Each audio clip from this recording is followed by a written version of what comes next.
everyone is able to see my screen? Yes, sir. Okay. Okay. Shall we start, sir? Yeah, we can start. Okay.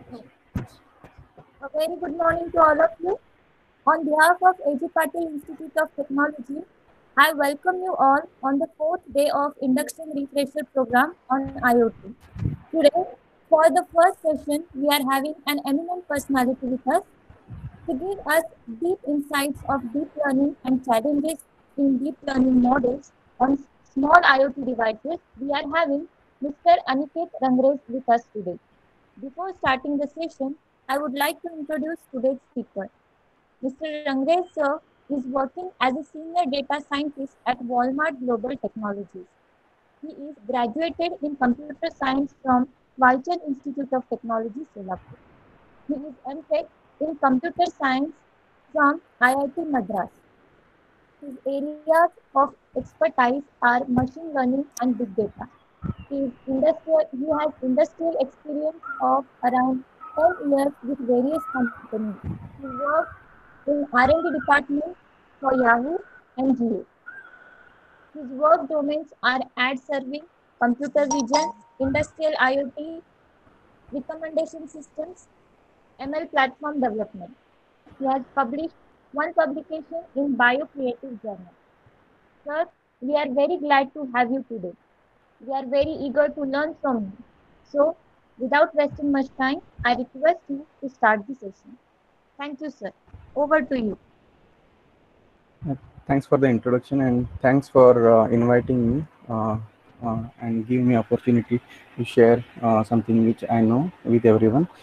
And this is kind of interactive session. So to start with, I would like to know how many of you actually are aware about deep learning and machine learning concepts, so that I can go in that pace.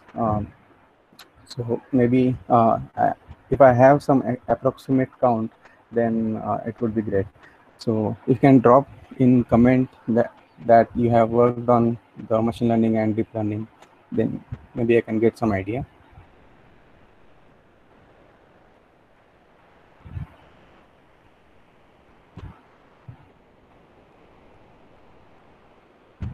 I'm looking for your responses in the chat.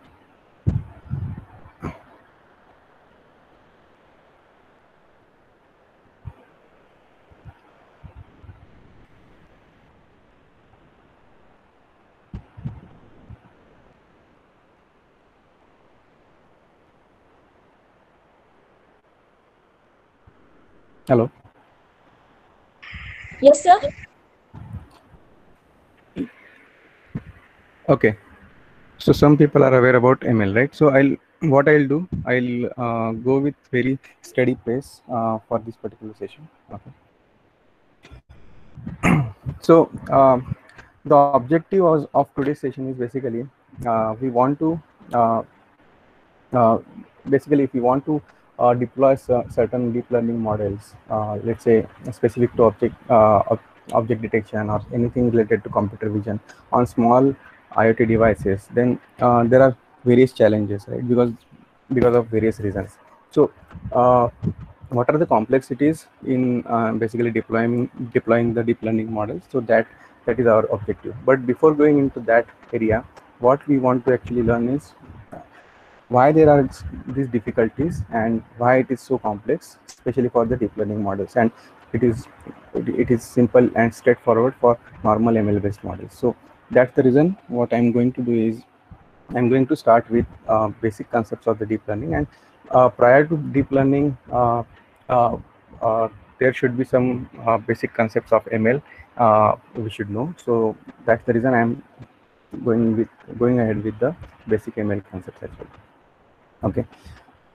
So first of all, let's understand what is deep learning. And before going into deep learning, let's understand what is exactly artificial intelligence, machine learning, and then what is the deep learning, right? Because these terminologies everyone might have already know, but exactly what is the distinguishing factor between each of these terminologies or each of these subjects per se. So artificial intelligence is a kind of broader branch where actually there can be some rule-based systems as well involved, as well as some data-driven systems also might get involved, right? So there are certain algorithmic perspectives as well, or there are data-driven perspective as well. So data-driven perspective is nothing but the machine learning aspect. So if we have particular rule, let's say if you want to decide whether we are going to take certain decision or not, how we decide actually, we in mind we come up with certain rule, right? If this particular thing happens, then only we are going to uh, uh, uh, go with this particular approach, right? So this is conditioning, right? So conditioning is nothing but the rule. And if we have some predefined or predetermined rule, then we say it as, then we call it as a rule based system.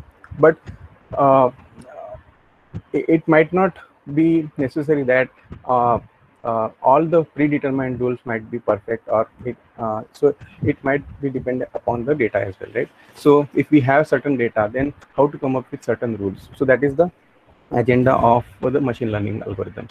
So let's say I have certain data, then my algorithm will decide actually the rules. Instead of predetermined set of rules, my algorithm will see the data and then look at the insights of the data and then decide, or then come up with certain rules and then take the decision. So that is nothing but the machine learning. And deep learning is nothing but a special, you can say special branch in machine learning. It is very nowadays it has got very evolved, but it came up with actually small portion of algorithms called neural networks. And neural networks is one of the algorithm used in machine learning out of lot of various algorithms. But the reason it got evolved, the neural network especially, is because the feature engineering, which is the crucial part in machine learning, so that can be avoided from the user point of view. So what do you mean by feature engineering? So let's say I come up with the rule, but to decide the rule, I need to know that particular feature, right? So for example, let's say I want to decide whether I want to go for a particular movie or not. So then what criteria, let's say personally I will follow. So particular actor is present in this particular movie or not, particular director is present or not, or what is the genre of the movie, right? So let's say these are the three different criteria based on which I take the decision, right? So these are three different features. But how to decide based on this particular, we have the features but we have not defined the rules yet. So in machine learning we need to define these particular features, that this is this is my first feature, this is my second feature, and this is my third feature. But in deep learning, yes, we need to know how many features we want to decide, but we don't actually have to specifically say that this is my first feature. Like my actor is, let's say, Amir Khan. If the actor is Amir Khan, then only I'll go for the movie. So is actor Amir Khan? This is the predefined feature in case of machine learning, but need not be the case in case of deep learning. So the feature selection or the underlying feature determination, so that is kind of driven very robustly in case of deep learning. So that's the reason lot of important steps and time consuming steps actually can be reduced from the machine learning, and with the very good accuracy. So that is the reason the deep learning actually got evolved. And since neural network per se, we say that, let's say there are one or two layers of the neural networks, then like in the neural network, then we say that it has a plain traditional neural network. But let's say we have 10 or 15 or hundreds of different layers, then we generally say it as a deep learning. Anything more than 3, it increases the complexity of the network. So that's the reason we call it as a deep learning. And nowadays almost all these fields like speech recognition, computer vision, natural language processing, all these fields actually use very deep learning is being used very heavily in these particular fields. For example, speech recognition, right? So Alexa, Siri, or even Google Translate, right? So they hear what you say actually, and then they internally translate and understand the semantic of what you are actually trying to say, and then come up with the answer. So it's kind of a question answer based system, right? So this is kind of driven by the deep learning. concepts. And even computer vision, for example, let's say given an image, you want to classify different objects in the image, let's say object detection, or if you want to classify the entire image, whether this image is an uh, uh, contains nature aspect or not, let's say simple binary classification. So, and apart from that, some certain kind of segmentations, like just if you want to segment particular parts which are distinguishing factors, right, like roads and then trees. And so if you want to just segment based on certain things, or if you want to give the labels to these particular segmented things, so semantic segmentation, instance segmentation are different kind of algorithm generally people use in computer vision. In case of natural language processing, again it is very correlated with the speech recognition, because internally it does the similar thing, but especially in case of text data, right? So uh, summary of the finding the summary of the data, then finding the semantic of the data, like Twitter in election days, politicians internally uh, uh, use actually this system to basically nowadays they use for prediction of the seats in different aspects, right? Different areas or different demographic, and based on the Twitter data.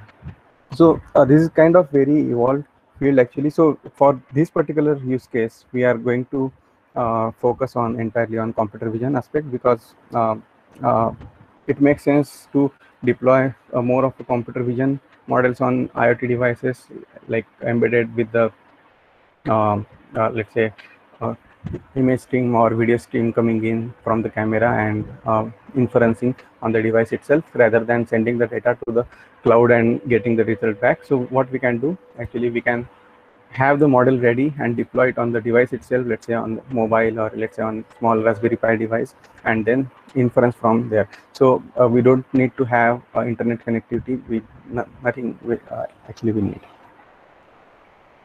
So certain use cases we generally are uh, especially for the computer vision. So first is, let's say, automotive, right? So nowadays self-driving car, I think everyone knows what it does internally. It tries to segment the coming video feed. Then on top of that, it tries to have some kind of classification algorithms, whether we want to move right or go straight or move left, or even in that there are a lot of minor possibilities, right? Slightly right, slightly left. So these decisions are basically taken by monitoring the computer vision or video stream which is coming into, and using the computer vision concepts. So satellite and drone imagery, right? So for example, Google Maps, Apple Maps, Here Maps, or uh, TomTom maps. So basically these mapping companies actually get the data from the satellite, and they use this basically to find whether exactly road is, like this kind of segmentation aspect to the mapping data. So uh, uh, to give the direction or to give the navigation to the user, I need to know based on the computer vision exactly where exactly the road is, right? So road segmentation, or even where exactly this particular location is. So all these concepts actually play very crucial role in case of mapping related use cases. So in case of gaming, so based on the video streaming data, uh, uh, how to decide the rules dynamically, because these gaming use cases generally use reinforcement learning, and especially deep reinforcement learning,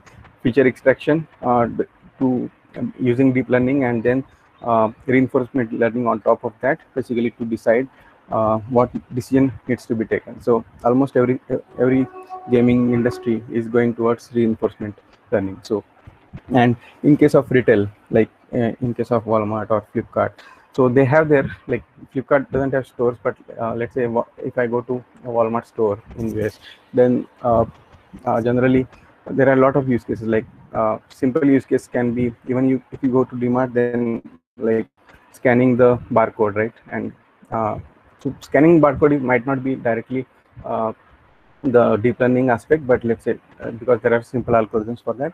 But let's say if my barcode is already like corrupted, or some kind of thread has come on top of the barcode, right? So then my barcode detection system might not be able to detect that particular barcode, right? So in that case, what needs to be done? So there are certain companies which actually does the barcode reconstruction part as well. So if there is a small obstacle on top of barcode, then we can regenerate the original barcode from the damaged barcode, and then give that input stream to the scanner, and then find that. So these are simple use cases, but very effective use cases in case of retail data. So in case of agriculture, let's say if you have uh, if you know, there are different companies which actually have this particular kind of app, where a farmer can actually go in the farm, and they take picture of the particular plant. Then actually app detects which plant it is, and whether it has got infected from particular type of disease, and what are the remedies for that particular disease. So research has gone till this extent.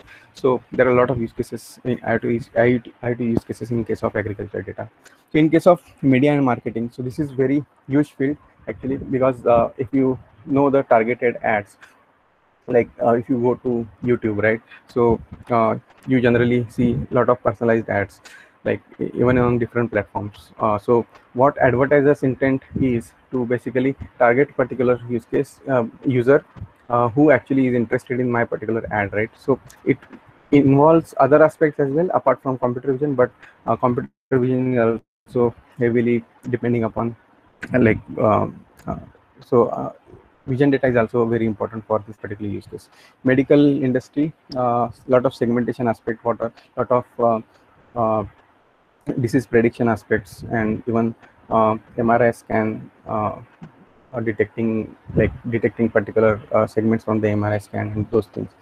A lot of use cases are there. In fashion industry, a lot of interesting use cases are there. For example, uh, nowadays what people think is basically, and it is actually happening in the industry, like let's say I want to have some kind of advertisement of a particular kind of shirt, right? So I need to hire a particular good looking model for that, and then I need to pay to that particular model, and the corresponding people to that. So instead of that, what people do is they try to recreate the faces which are not actually existing, and they create actually some sample shirt model, and and fit it to particular person, and just change the faces of faces and the other attributes of the person depending upon the deep learning. So these are kind of very interesting use cases in case of fashion industry. So a lot of use cases can be actually solved using deep learning, right? So in this particular session, what we actually need is, we are going to actually not go very deep into each of the aspects, but superficially we need to understand what exactly this particular system is trying to do, but little bit of technical knowledge, right? So for those who don't know about machine learning concepts, or those who are very new to machine learning concepts and have not refreshed it recently, so for them what I'm going to do is basically we'll go through some basic terminologies, like what is the data set. So for example, let's say we have a lot of images, right? So images, these images is my data set, right?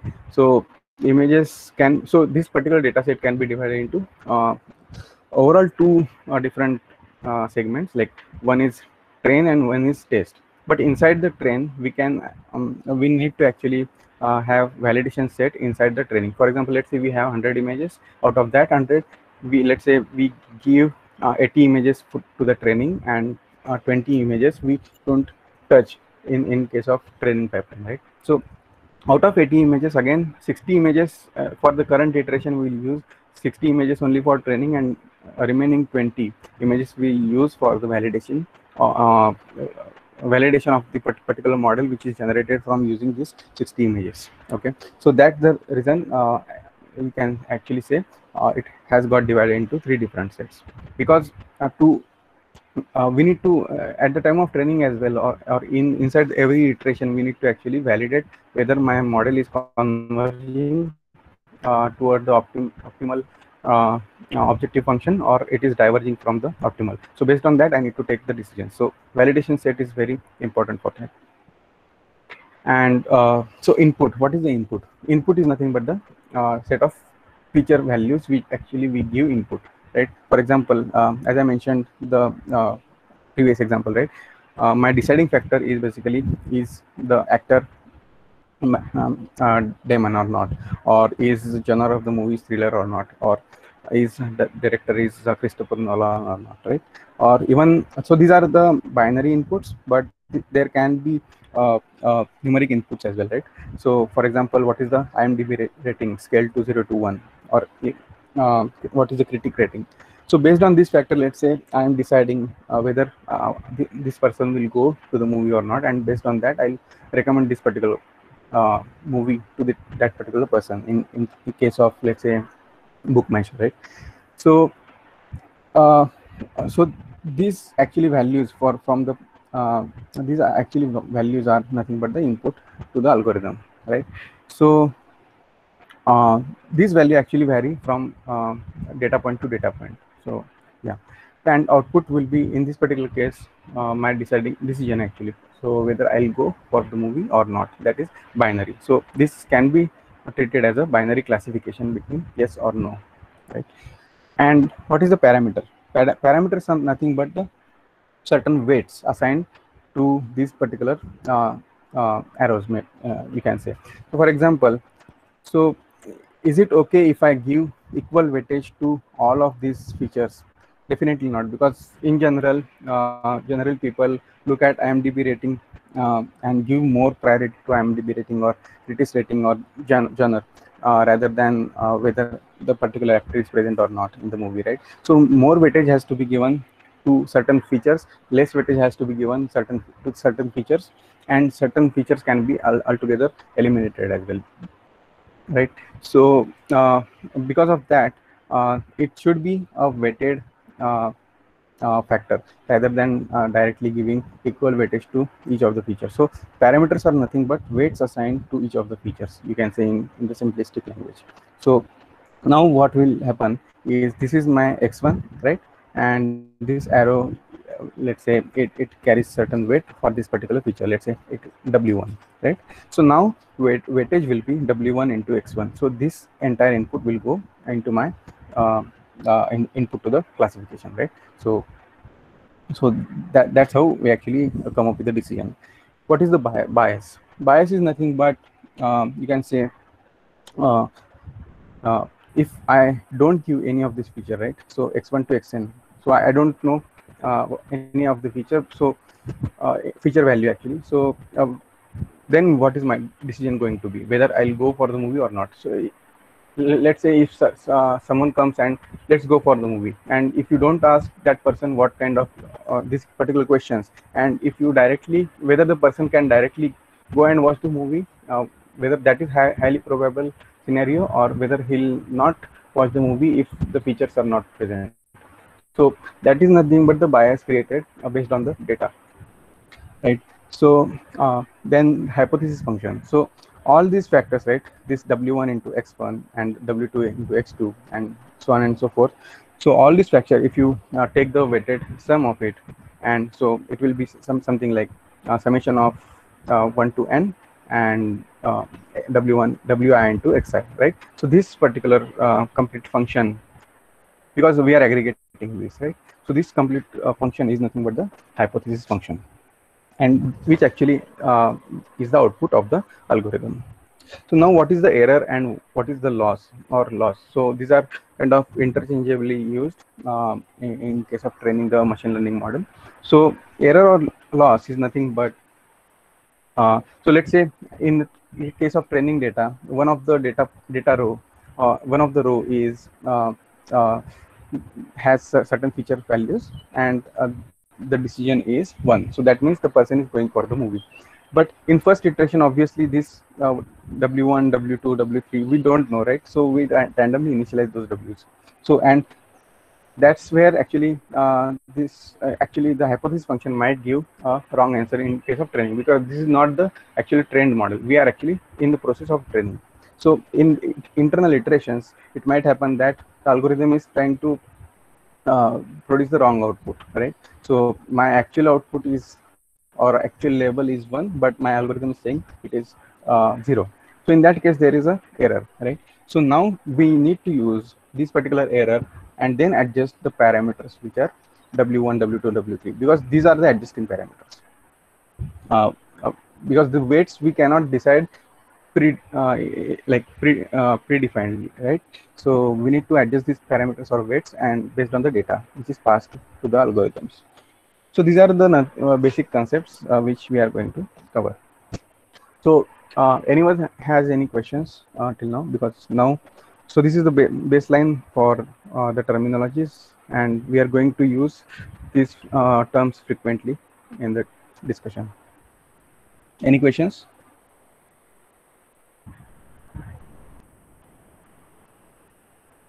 No, sir. Okay.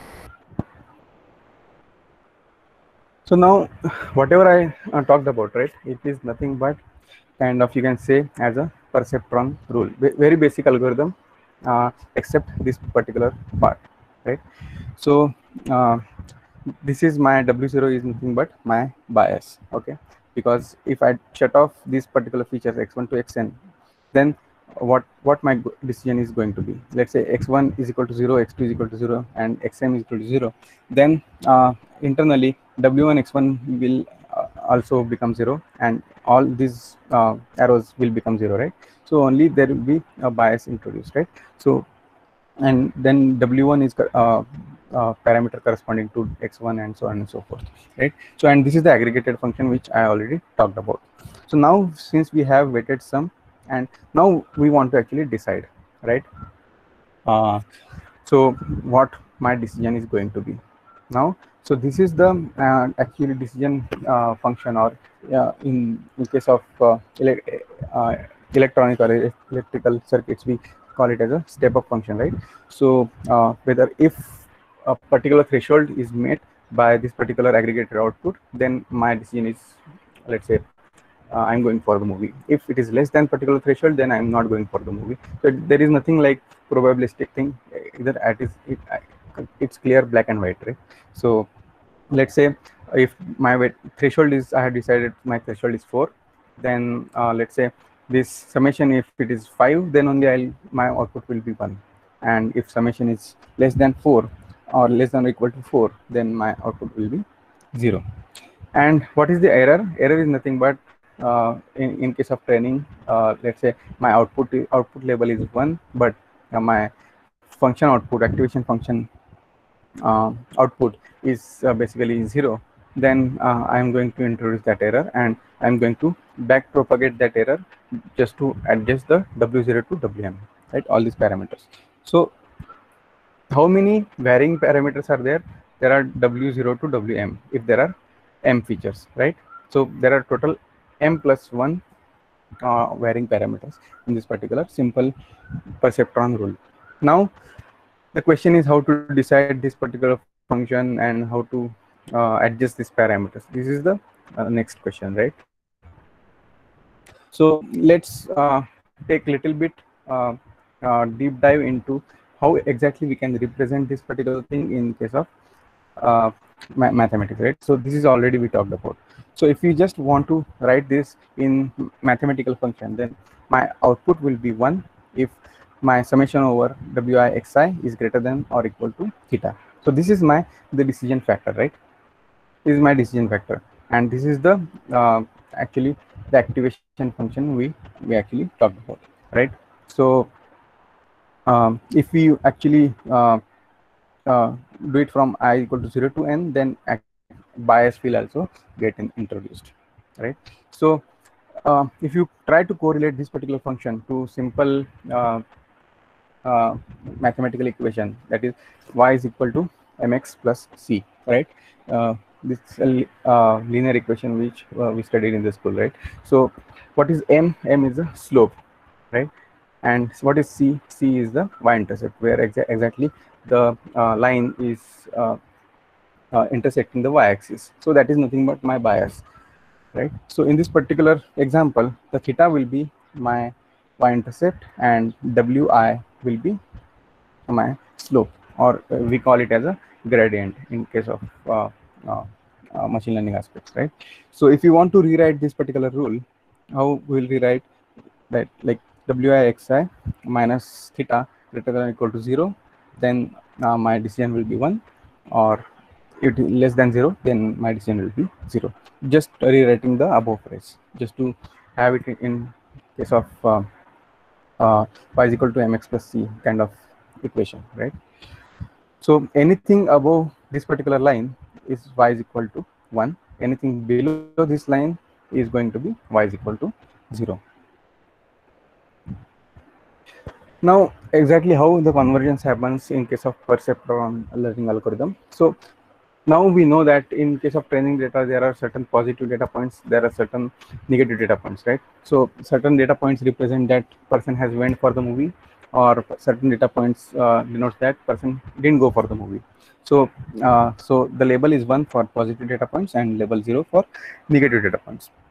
And let's say we initialize the parameters w randomly, because that is the objective. We have to come up with this w parameters, exact value of these parameters, so that my model works best for most of these data points. It is definitely even in production system, like how much accurate is the model. We cannot have 100% accuracy or 100% precision, but and or 0% error, but we want to actually minimize the error and increase the accuracy as much as possible, right? So that is the overall objective. Now what we want to do, actually we want to do this iteratively, this kind of iterative simple for loop, right? Till the convergence. Till the convergence I'm going to do, or I'm going to follow this particular set of rules, right? So what is the convergence? Either convergence can be defined in context to context. So for example, if error is 0, then that is my ideal convergence, but that might not be the case for all of the use cases, or rather it doesn't apply to any of the use case actually. So that is the ideal scenario.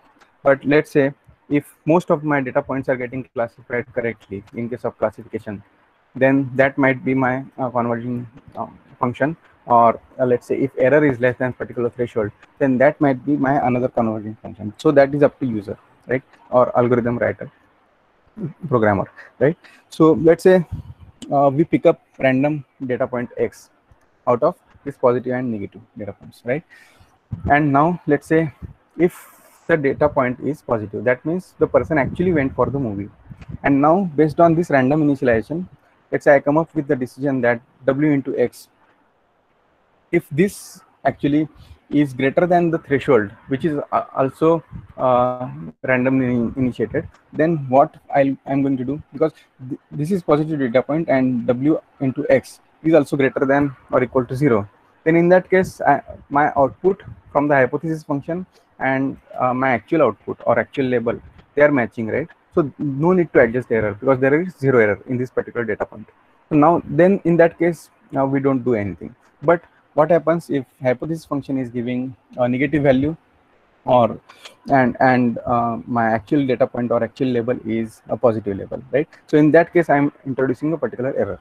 So in that case what we need to do is we need to adjust this particular w with certain factor, right? So in case of perceptron learning algorithm, since this is very simple algorithm, we just add x value, which is the input value itself, to the weight, and we adjust the w, right? This is for the positive data point. If the data point is negative and similarly hypothesis function is giving output negative, no need to adjust the error, right? So in that case what I'm going to do, I'm going to just go to the next data point and pick up the random data point. But if my actual label is negative and my hypothesis function or activation function is saying that it is greater than 0, not activation function, but before that wixi, so that function is saying it is greater than 0, then I need to readjust the w parameter, because this is where I am introducing the error, right? So in that case I am just subtracting a particular input from that particular parameter. So now the question will be whether it will converge in all the cases? Yes, it will converge in all the cases. Converge doesn't mean that error will be zero, but converge means that it will try to find the optimal solution, that is the minimalistic loss, and it will come up with the conversion. So how many iterations will be required? We don't know. So it entirely depends upon the initialization, or how we actually initialize the random parameters, right? Because these w's are randomly initiated. If those random assignments are near to the perfect, then actually we need very less or very few iterations to the conversions. If those are very afar, like then in that case we might need thousands of iterations, right? But at the end there is a proof that it will converge. So just to simplify that into visual representation, right? So this is not actually x, and this, let's assume this is w1 and w2. Okay, so in this particular figure this is x1 and x2, but let's say this is w1 and w2. Then now this is my initial w vector, right? Because let's say this is my w vector, and now so the line perpendicular or line orthogonal to this particular vector is nothing but my decision boundary. That means the line which actually we saw here, right? The points above this line are going to be 1, and point below this line are going to be 0. So this blue, this red dotted line is nothing but that particular line, which is the decision boundary. Okay, and now let's say if we take a random initialized point p1, and since so let's say there are star represent the label is 1, and 0 represents label is -1, that is positive and negative data point. So now the, let's say the p1 is star, that means p1 is positive data point, right? So now what my actually decision boundary, because this is the, let's say, first iteration, and this is the random initialization of w, and what my decision boundary is actually trying to say, this is a negative data point, but actually it is positive. So what we need to do, we need to change the w vector altogether. And how we are going to change? In this particular case, if we'll come to this particular if condition, and we'll change the w by adding the x value. So now this is the x, right? Because this is the randomly chosen x, which belongs to p union n, right? So we are going to add this particular vector to this particular vector. This is nothing but the vector addition, right? So now the vector will come somewhere in between these two, right? So let's say this is the new w vector, right? And the line perpendicular to this particular vector is nothing but the decision boundary. Now what I'm going to do, since we had added by the x factor, so now my hypothesis function is also saying that this is on this is above the line, this particular point is above this particular line. So that means my label and my hypothesis function is giving exactly the same value. So if for the negative data points, it's the entirely different scenario, like it's the completely opposite. We are going to subtract this particular x from the w. Any questions till now? No, sir. Okay.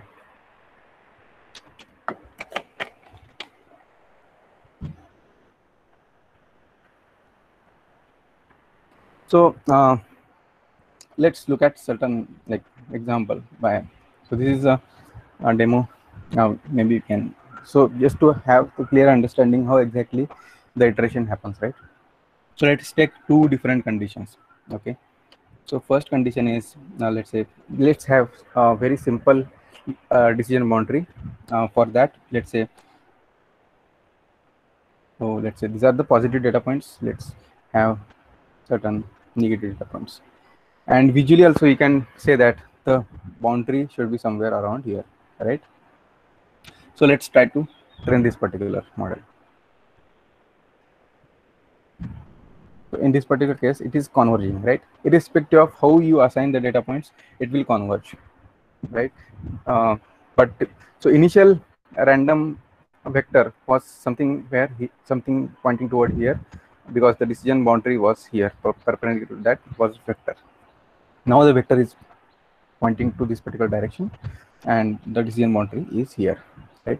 So now we are going to have this particular hypothesis function, which actually is able to determine whether I'll go for the movie or not. But what if I reset the data points? If I have something like this, and let's say I have something like this. So now whether this particular algorithm will be able to determine with zero error. Let's see.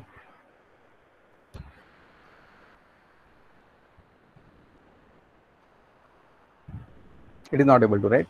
Because it is able to determine like all these red points very distinguishingly, but there are different errors, like especially these two data points are erroneous data points, because those are mixed with the negative data points. So there is no way, or there is no feasible way to actually distinguish, but based on this particular data, that I am able to distinguish between label 1 and label 0, because the data itself is like that. So in general, in real life, the data will be something like this. That's the reason we say that error never becomes zero in real life scenario, right? So, and what is the reason behind that? The reason is use of linear decision boundary.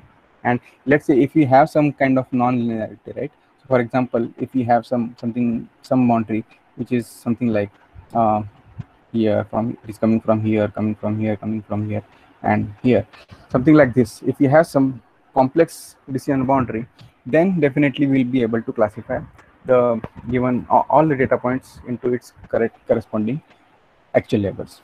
But the drawback of the perceptron is the linear separable boundary, right? So that is the drawback which actually we saw. So how to avoid this particular drawback? So that's the reason where activation functions actually plays very important role. So in case of perceptron learning, what was the activation function? Activation function was just a step-up function. It was just having clear separability between 1 and 0. Right? There was nothing like middleman, right? So in case of different activation functions, so there is a non-linearity, right? These shapes, you can see that there is a non-linearity. This is not the linear. Even these things, this complete function is not linear, because there is a horizontal line as well as there is a actual line, right? So this particular two functions actually come into the logic family of the functions, where there's a S-shaped shape, and for sigmoid it ranges from 0 to 1 because of this particular function. For tanh function or hyperbolic tangent, we have similar kind of function, but the actually the mid is lying out to near 0 or to 0, but and the range is -1 to +1. So this actually gives a more convergence rate rather than this particular function because of this particular factor. But what happens? So if you look at this particular thing here, this particular boundary has more slope, but here it is kind of very flat, right? So in case of deep learning, what happens after a particular set of iterations, or after particular the neurons which are the weight adjustment, which is basically driven by I'll come to that later. But so where actually data point belong to here, then in that case the convergence will be very low, and the parameter change, which is W, change in W is actually very small. So that's the reason algorithm fails to converge in certain scenarios. But if it is somewhere around here, it tries to converge very fast. So this is the drawback of this particular activation function. So that's the reason people came up with this particular activation functions, where convergence is fast, and if like either there, so output of this particular activation function is the value is greater than 0, then actually I am going to give whatever the correct current output is. But if it is less than 0, I'm going to uh, shut the negative factor off and just have 0 as the output. So this kind of very flexible function in terms of conversions, and this avoids a lot of these particular problems. Like, but it introduced another problems like dead neurons, because if value is negative, then it is always saying 0. So there is no point, right? So that's the reason people came up with slightly tilted line, which factor of alpha, let's say to the x. So this is kind of actually people use in practice. So these both the things together, like alternatively, whichever the activation function actually they want to use after this particular w into x matrix multiplication. So this is what actually people use in practice. So it introduced a lot of complexity in terms of visual representation, but actually if you look at the uh, uh,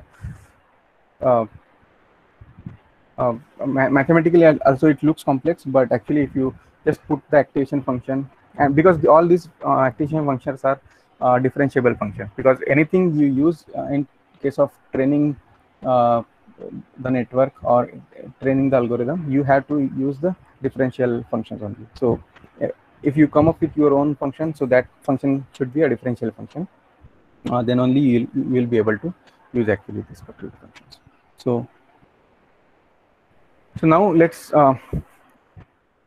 bring all these factors into single place, and so this is nothing but a single neuron, you can say, and this is the exact representation how human or how actually the cell neuron actually can be represented in mathematical way, right? So there is a dendrites, which is nothing but the input, and so there is a weight assigned. So this is the input, and then there is a summation over wi plus b, which is nothing but the bias or y-intercept, and then followed by the activation function. So any of this function can be applied over here. So on top of this wi plus b, so this is my hypothesis function, and on top of that hypothesis function we can add any of the activation function just to add the non-linearity factor, because we have seen that linear boundary doesn't help most of the time, right? So we need to have non-linear boundary to solve a lot of complex scenarios, and in real world every time if you look at the data, the decision boundary has to have non-linearity, otherwise the accuracy will be very low. So that's the reason there is the importance of non-linearity. So this might look very mathematical, but this is very simple actually. So h of xi, right? So this is nothing but the hypothesis function which we actually talked about. So this is the hypothesis function, right? So this is the function, and along with that activation function, okay, in that particular case. And now let's say the data is, the labels are not binary labels. Let's say the labels are like numeric labels. So I want to predict the house price in particular locality. So in that particular case, my label is continuous value, right? So and my hypothesis function is giving a continuous value. My actual label is also continuous value. So because just to simplify the algorithm, which is gradient descent, which is you can say the advanced version of the perceptron learning, right? Because in perceptron learning, what we did, we just added some small random factor x, which is nothing but the input, right? So this is not the actual way we should handling this particular scenario, right? Because of various reasons. So so now what is my loss function? Loss function is nothing but the error, right? So let's say I have my hypothesis function actually predicted my housing price will be, let's say 50 lakh rupees, and my actually housing price is, let's say in the training data is around 60 lakhs. So there is loss of 10 lakh rupees, right? So we need to act actually, this is a very big loss, and we need to actually consider this particular loss while adjusting the w, or in this particular case theta 0 and theta 1, which can be alternatively used as a w1 and w0. right?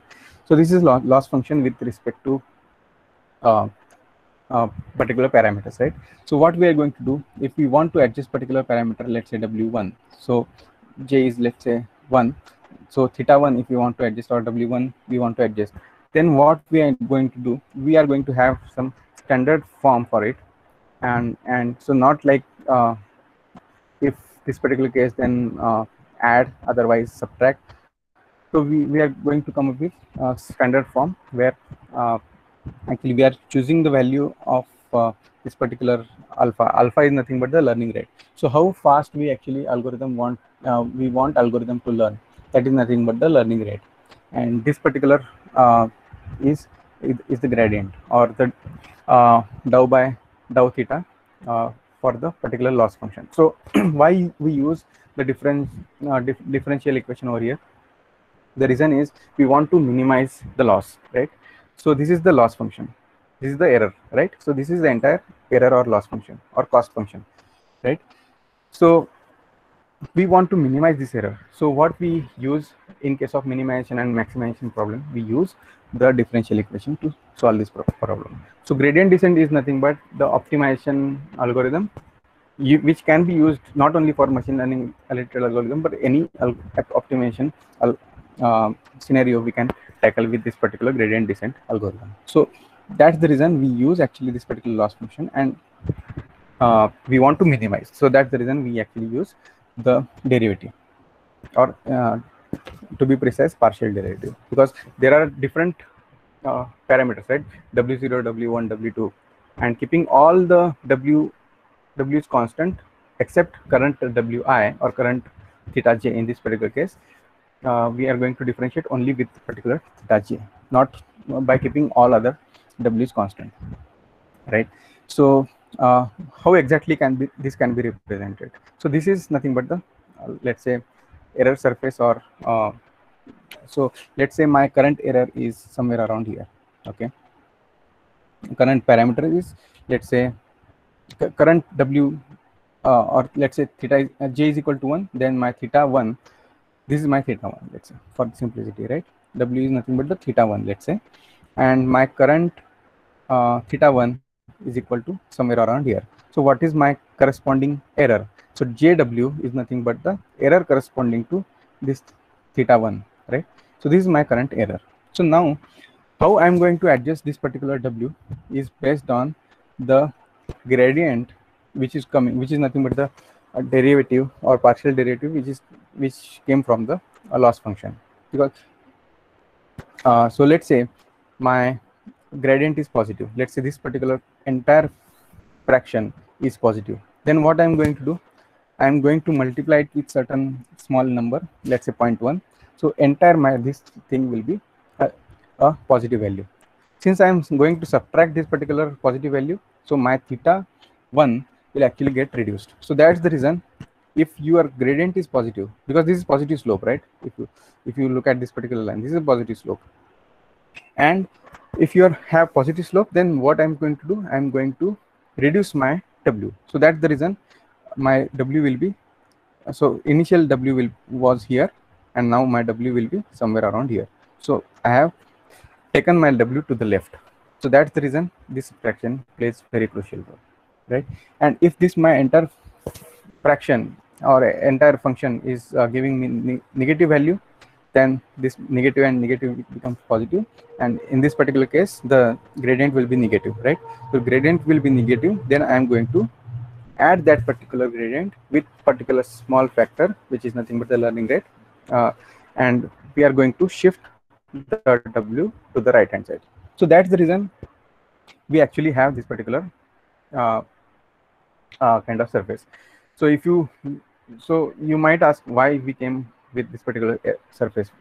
What if it was like a very crude way? This convexity is achieved because of this particular convex function. So the reason we actually use the mean squared error is just to add the convexity to the function and the guarantee to for the convergence. So in that case, we can use a squared function, cubic function, because all these functions are convex functions.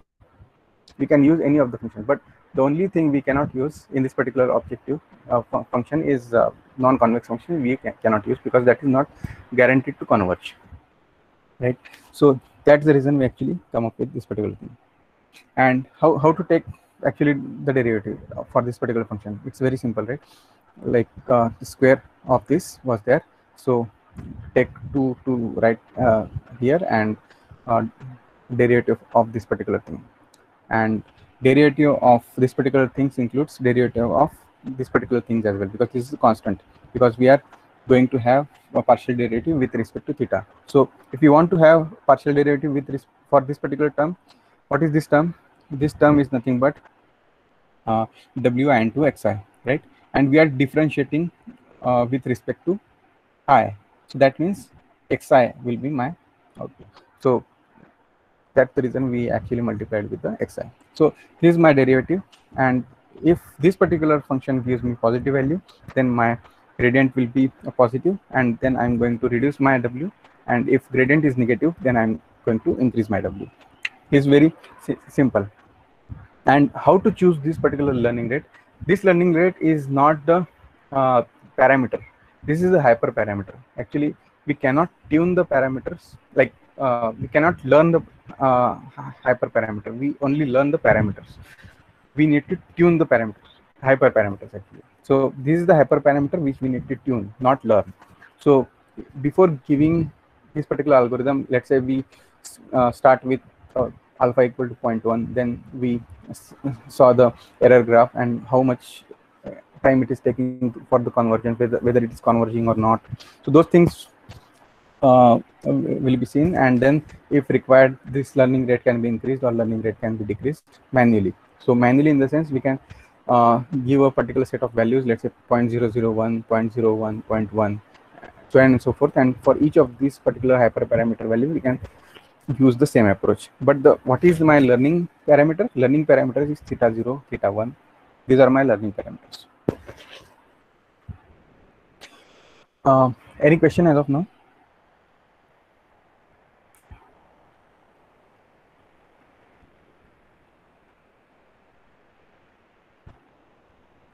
Am I going too fast or too slow? Because some people, for some people, it's very trivial, because this is kind of one-on-one class for some people. Sir, here we have only alpha as a hyperparameter. Sir, any more hyperparameters do we have? Sorry, can you ask again? Sir, hyperparameters, only alpha is the hyperparameter, or any more hyperparameters do we have, sir, here? Yeah, in this particular simple algorithm, yes, we only have learning rate, but there are other hyperparameters also. We will see in the next slides. So, like, especially in deep learning, we actually I'll show you what are different hyperparameters which can be used. Okay, sir. Okay, sir. Yeah.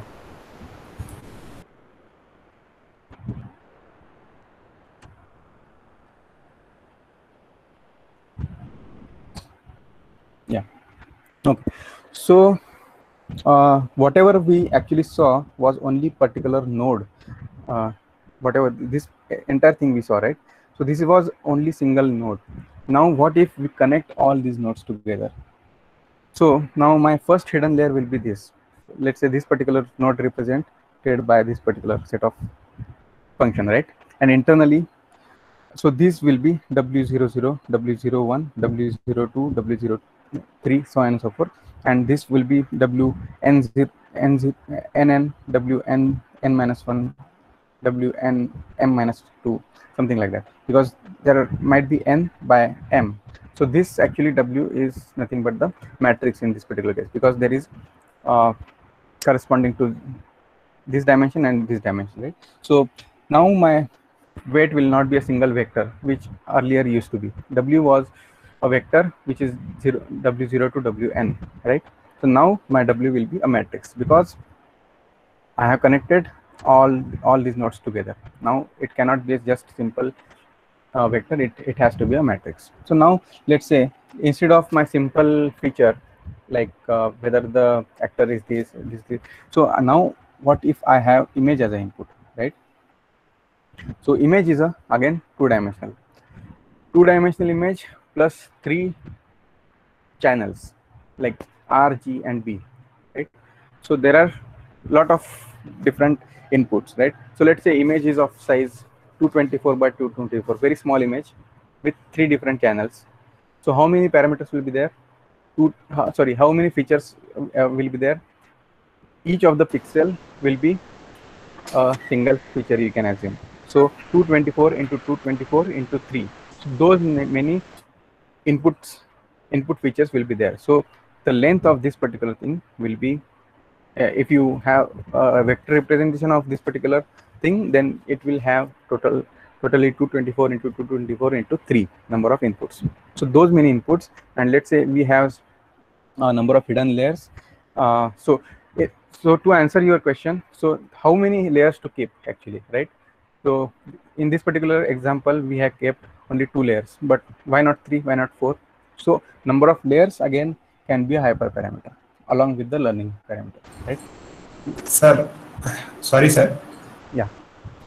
Here number of layers are can be a trial and error method. By using trial and error method, can we determine, sir, or any other standard procedure is there to no, there are standard procedures. There are a lot of standard procedures, but what I'm trying to say is, if you want to, but standard procedure in the sense it's not like entire give your data and it will directly come up with. So there has to be certain tuning, but in that tuning you can say that number of layers can be adjusted. For example, if you want to try different deep learning architectures have different number of layers, right? So, and different number of like different functions as well. So all these number of layers, how much the filter size should be, I'll come to that. But all these things are, you can say, for simplicity, these are hyperparameters. Whatever thing we cannot learn using the optimization. So what is the optimization? Optimization function only deals with the learning parameters. So only learning parameters are the parameters. All the other things which we can actually do trial and error or other heuristic way to determine the exact number. So all those things we can say as a hyperparameter. So that is the distinguishing factor. Even in particular node, in particular layer, how many nodes has to be there? So that is also another kind of hyperparameter. So a lot of hyperparameters are there, but not as many as compared to the how many parameters are there. I'll come to that. So now you can see the complexity of this particular network, right? So with only 2 layers and only with a small number of neurons in particular layer, right? So now my feature input size is very huge. My hidden layers are is also in practice is huge, like huge in the sense 256 or 512 number of nodes in the particular hidden layer. And my hidden layers can vary from 5 to people have actually came up with 150 or 200 number of hidden layers as well. So now you can imagine how complex network can be, and in each of this network we are doing this complexity, right? Complexity in the sense we need to give the output and adjust in the reverse flow we need to adjust this W parameters, right? So that's the reason actually the computation plays a very crucial role in case of, especially in case of training the data, and as well as in case of inferencing as well, because a lot of matrix multiplication which are very complicated, not complicated operations but time consuming operations for small devices to handle.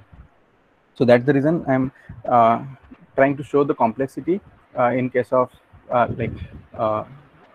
complexity required to be handled at the small device, right?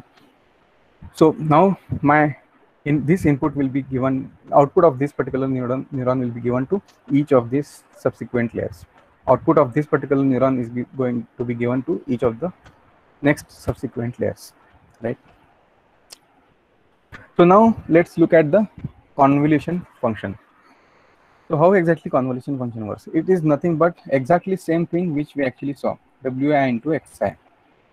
The only difference is this Wi is a matrix, right? Earlier it used to be a vector. Now it is going to be a matrix. And since we are going to add number of such matrices, it has to be a tensor, So anything multidimensional matrix representation, we call it as a tensor. Okay, so let's say this is the input image. Okay, and so whatever the input input is, we generally see it as a x, right?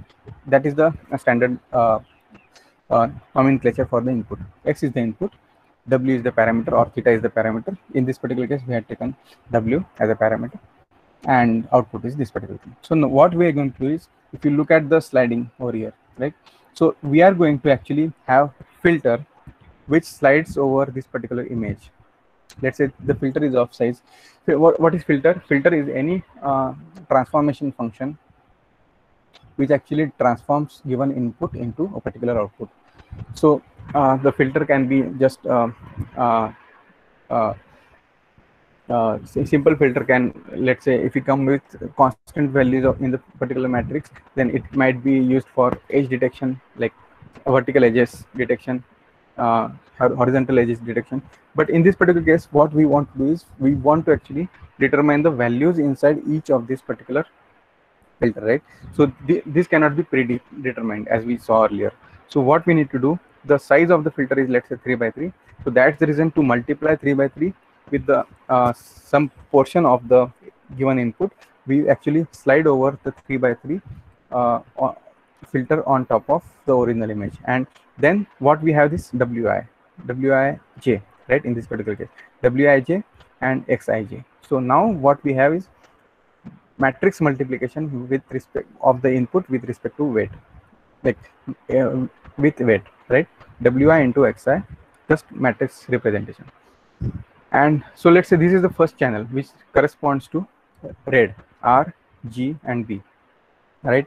So there is a 0 corresponding to R, 1 corresponding to green, and 2 corresponding to RGB, blue, right? So these values actually, so since there are 3 different channels, we need to use 3 different channels over here as well, because we are going to multiply this filter with particular image by sliding over. How to slide over? So again, based on your question, how much to slide over? So whether to slide with shift 1, shift equal to 1, or shift equal to 2, that is again hyperparameter. So there are certain standard practices depending upon how much the output volume we want, right? Because if we shift by 2, then the output will be reduced.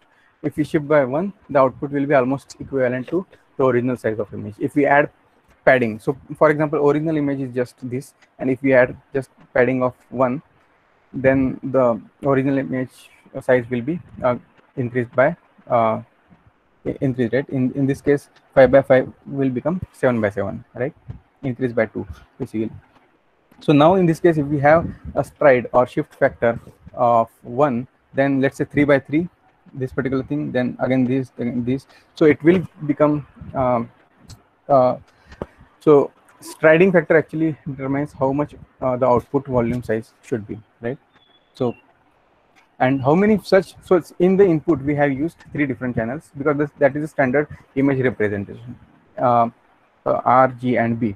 But how many channels internally we can use? So these are nothing but the different channels. Like this is the first channel, this is the second channel. So in this particular feature filter, we have used 2 different channels, but number of filters can be also a hyperparameter, right? Because we don't know whether this particular, using just two channel filter, whether we are achieving the complexity, or whether we are going to achieve the complexity using 3 channel filter or 4, we don't know. So we need to actually have some kind of trial and error, which is nothing but the hyperparameter again. So what we have seen, so in a particular filter, there are those many number of sub filters, you can say, which are nothing but equal to the number of channels in the previous layer or input, right? So here there are 3 different sub filters because there were 3 different channels, and how many channels are there, that is up to us depending on the output volume. So since there are only 2 different channels over here for the filter, we are going to have 2 different outputs over here, right? So now we can see in 224 by 224 image with 3 channels, and let's say this filter size is generally people use 3 by 3 filters. In certain scenarios, people use 5 by 5. Where, it depends upon how small the object we want to detect, or it depends on a lot of different cases. Like let's say object is very small, then we need to actually focus on smaller things or smaller context in the original image.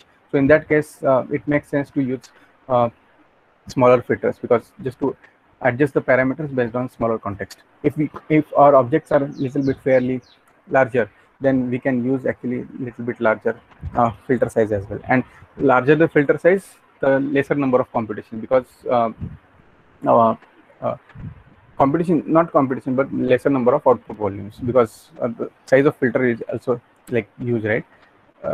In that case, the number of times we actually slide will get reduced. So those are different aspects. But to answer your question again, so there are a lot of hyperparameters in this example as well: number of filters, number of channels in the filters, and whether to use padding 1, whether to use stride equal to 1 or 2. These are set of hyperparameters, right? So, sir, sorry to interrupt. Yes. Sir, here how to decide the filter value, sir? This filter values? W0 is a filter, no, sir? -1, 0, 1, Yes. 0, Yes, 0. so that is the overall objective, right? So this filter value, W, how we used to earlier calculate the filter value, it was not a filter, but it was just parameter, right? We saw here how we used to adjust these parameters. Yes, parameter.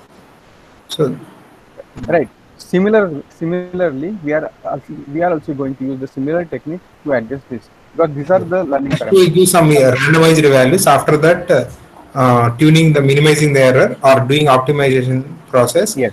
Initialized by random initialization. There are a lot of standard initialization practices such as Xavier initialization, and because it actually takes the data into consideration and then come up with the standard initialization. So there are standard practices how to initialize that. But yes, to be like in general, these values initially are randomly generated, and then as you said, use optimization function and then tune the parameters. Okay, sir. Thank you, sir. Yes. So now what we have seen is basically the convolution operation, right? Now there is another layer of operation, which is nothing but the pooling. So why pooling is required? Because if we use just convolution operations, so in most of the cases, our output volume is almost similar to whatever the input volume. Because if you use the stride equal to 1, right? Because 3 by 3 slide, if you use here, right? So input image size was 5 by 5. We have added padding of 7 by 7. Now my filter size is 3 by 3. Now what I'm going to do, 3 by 3, we are going to shift it by just one stride. Then first it will cover this particular thing, second this will cover this thing, third it will cover this thing, fourth it will cover this thing, and fifth. So output volume is nothing but the similar as of the input image size, right? So the complexity will remain as it is, but our objective is also to have some kind of hierarchy in terms of features. For example, let's say if you have some random features, can you carve out different shapes out of this? So this can be my filter, right? So let's say finding the edges, or finding the vertical edges, finding the horizontal edges, finding the tilted edges. So this particular filter can be kind of aggregator or some kind of transformation of the previous layer. And then let's say we have come up with certain random edges as a output of the current layer, and now we want to use these particular edges as an input, and then we want to come up with some more abstract level information to have some kind of more abstract level features. So that's the reason we actually want to reduce the size of parameters, right? Because if parameters are the number of parameters, if we keep on keep same on in each of the layer, then it doesn't make sense to aggregate these particular features. So that's the reason to basically just downsample or just reduce the number of parameters. We kind of use some kind of Pooling is nothing but, so there can be average pooling. Average is nothing but the let's say if this is the image, and then just if we have pool size of 2 by 2, then we slide over this particular thing, okay, and take the average of this, right, and the average is 15, and so just make it 15. So all these 4 pixels will be represented by single pixel value, which is 15. All these 4 pixels will be represented by single pixel value 9. Sir, I have a question, sir. Can I? Yeah. Sir, can we have minimum pooling also, no, sir, like max pooling? We can have, but minimum pooling actually doesn't make sense that much in most of the scenarios, because what we actually trying to see is whatever the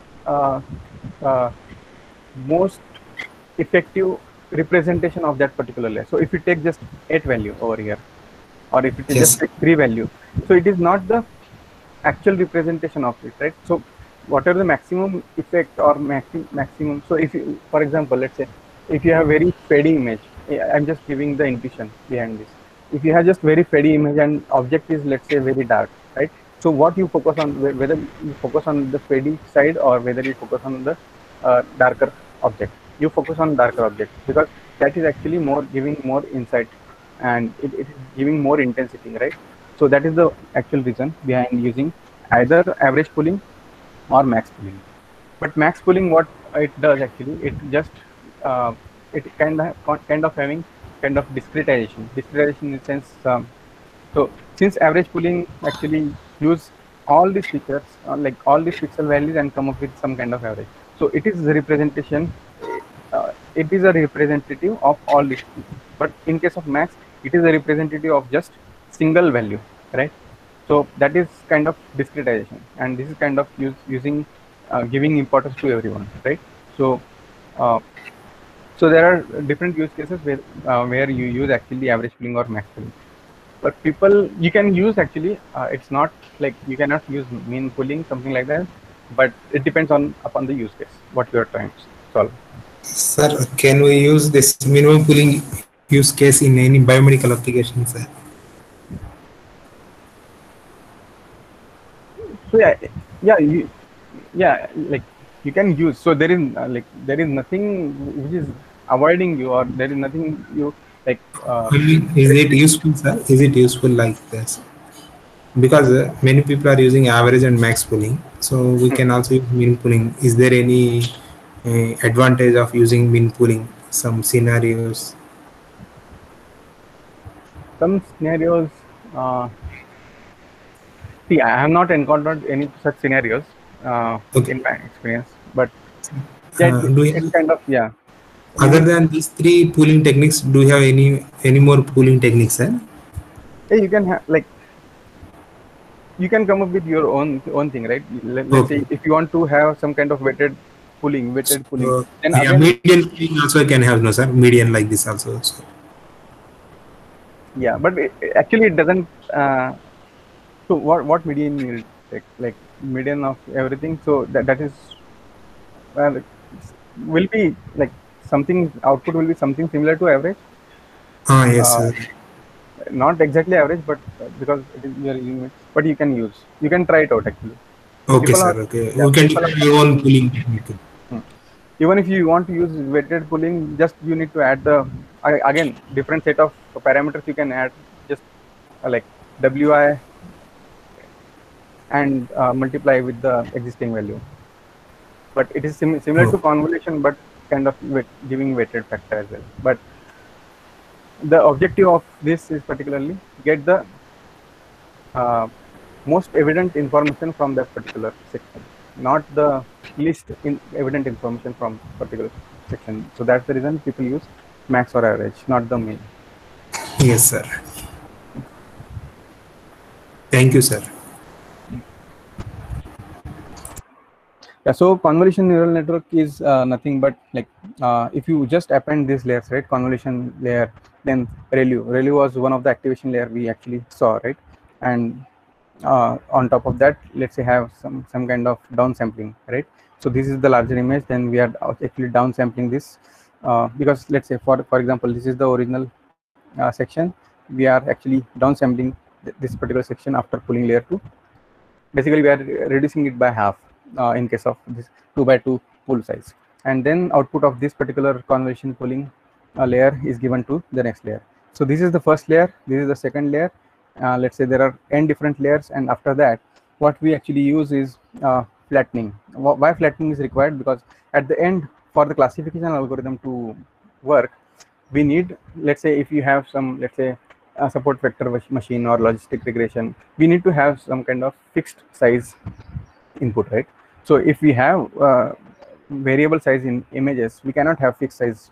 So that's the reason where actually fully connected layers into the picture. Because of the, after flattening this, we actually let's say output of this is entirely flattened into particular vector, and then we have some kind of dense network over here, because this dense layer, fully connected layer, and then the size of this dense layer is actually fixed, and that will be given in input to the actual classifier. So that's the reason there is a need of fully connected layer.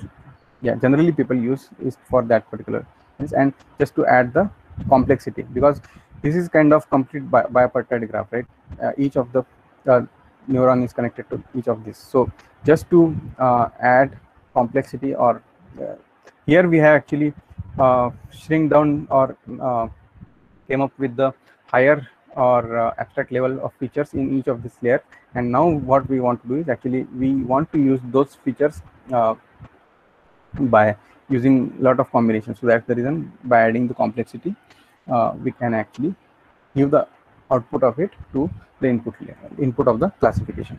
So again, softmax is for multi. So as we saw, activation layer, like activation layer was logic function or this thing, right? Sigmoid function. So these were generally used for binary classification. For multi-class problem, we generally use softmax.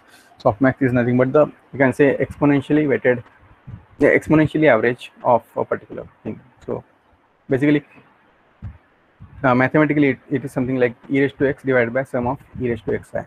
So just average, but exponential average, you can say. So this is an entire framework or about the convolutional neural network and why it is. So for example, as I was showing, so these are the small pixels, right? So from these particular small pixels, what we came up with the, let's say, identify edge in the first convolution layer. So this is not the exactly what it happens, but just to have the intuition kind of thing, let's say identify the edges in this, then combination of edges in this, and then identify features. But actually something happens like similar to this, right? So some kind of higher level representation of these pixels into this particular layer, and higher level representation of these particular inputs in this particular layer, and higher level representation of this into this, and then giving this to the classification. And then actually we use classified whether this particular object is this particular thing or this particular thing. So kind of multi-class classification we actually can solve. The face recognition example as we are seeing over here, right? So generally, as we saw each of the layer individually, right? So how deep generally network architectures can be, right? So there are huge number of parameters in certain architectures like VGG19 or ResNet, residual net, and so basically there are different 19 layers, and there are 152 different layers. Like there are skip connections over here. So that is the architectural change in case of ResNet, and so like 3x3 filters are used, and number of channels like 64 is being used, and let's say input is, let's say, 224 by 3. This is the input. So how many parameters actually we need? So number of parameters we need is basically number of channels in previous layer into 3 into 3 into 64, then 64 into 3 into 3 into 64. So if you add each of these, till here, it will become some certain huge number. And just in this particular fully connected layer, 4096 into 4096, because this is a dense layer. So this actually number will become very huge number, and that is the reason uh, there are huge number of parameters, 143 million parameters in this particular architecture, and each of these parameter has to be tuned, right? So there is a huge optimization task. So it is not up to just 10 features or 10 parameters. It's 143 million number of parameters we want to actually optimize. And so you can see how computationally complex it can be, in especially in case of training and even in case of inferencing. Because in case of inferencing, we don't actually learn the parameter, but in case of inferencing, we actually go through each of the multiplication layers, and then again pooling layer, again the activation layer, and then output is given to subsequent layers, and then coming back, so like giving the output. So lot of computations are happening. So here there is 60 million parameter, here 143, irrespective of the number of layers, right? Like 152 layers but less number of parameters, but 19 layers, huge number of parameters. The reason is fully connected layer. There is use of fully connected layer. That's the reason the complexity increased, and the model becomes also very slow respective to 152 layer architecture. But even 60 million is also a huge number. And if you just consider the size of this particular model, right? So let's say for simplicity, we are using float 32 to store individual parameter. Float 32, that means 32 bits represented for single parameter, and that is multiplied by 143 million. So size is also another constraint. Size will be in MBs, and to deploy a model on smaller device with very limited RAM, and the size of model is, if let's say 200 MB, 300 MB, so that becomes another challenge, right? So in general, training versus inferencing, what actually happens in case of training? So large number of data points are there. There are two steps. One is forward propagation, one is backward propagation. In case of forward propagation, we actually use the hypothesis function, that is WIXI, and then followed by the activation layer. Then we come up with the output, and let's say our output matches the activation actual label. If it matches, then we don't back propagate the error. If there is an error, we back propagate the error, and then adjust the parameter in each of the layers. So for example, first we adjust the parameters in this layer, then given these parameters are adjusted, then parameters are adjusted in this particular layer. So here there is a use of chain rule in case of if you want to represent it in mathematical way, right? So but the objective is to minimize the loss, dou L by dou with respect to parameter. So, and that is with the matrix at the matrix level.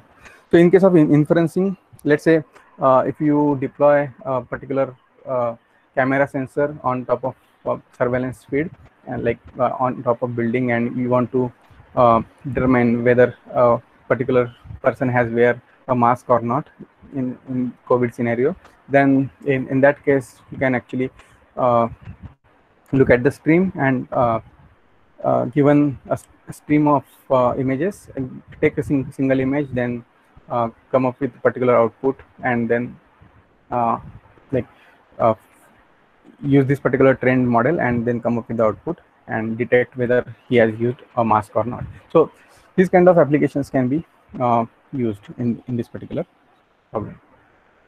So I think we should take a break, and let me know if there are any questions. I can answer questions, and maybe we can take the break. Yes, sir, of course. Participants, if you have any doubts or queries, kindly ask.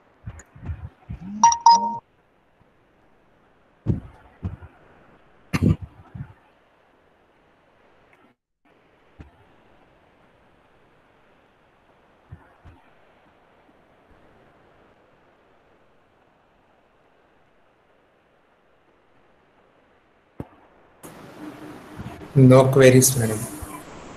Okay. Okay, sir. Okay. Sure. Let's meet at after 30 minutes. Okay, sir. We'll meet at 12 p.m. Yeah, sure. And yes, At there what are time, madam? 12 p.m. sir. We will continue with the Mr. Rangved sir at 12 p.m. with second session. Okay, okay, madam. Okay. Thank you. Thanks, everyone. Thank you, sir. Thank you.